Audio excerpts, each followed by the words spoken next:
আসসালামু আলাইকুম। আমি মোহাম্মদ হারিস, কুয়েত থেকে বলছি। আজকে এশিয়া কাপের সবচেয়ে ভালো একটি ম্যাচ আমরা উপভোগ করলাম।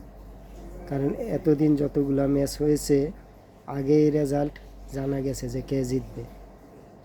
সুতরাং নতুন দল হিসাবে হংকংয়ের জন্য রইল শুভকামনা।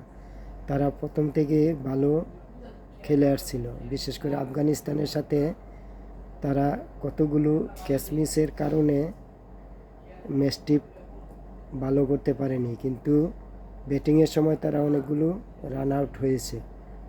না হলে আফগানিস্তানের সাথে অনেক ভালো ম্যাচ উপহার দিতে পারত। পরবর্তীতে বাংলাদেশের সাথেও তারা অনেক ভালো খেলেছে। বিশেষ করে আজকে তো অনেক সুন্দর ম্যাচ উপহার দিয়েছে আমাদেরকে, যা দেখে আমরা উপভোগ করতে পেরেছি। আসলে আশা করি এশিয়া কাপে প্রত্যেকটি দল এরকম প্রতিযোগিতামূলক ম্যাচ খেলুক, যা দেখে দর্শক আনন্দিত হবে। আশা করি আগামীকাল আফগানিস্তান এবং বাংলাদেশের ম্যাচটিও এরকম হবে, যে জিতুক, কিন্তু ম্যাচগুলো যেন আমরা উপভোগ করতে পারি।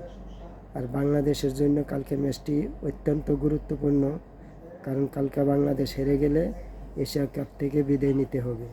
অন্যদিকে আফগানিস্তানের জন্য এই ম্যাচটা গুরুত্বপূর্ণ, কারণ তাদের পরবর্তী ম্যাচ শ্রীলঙ্কার সাথে।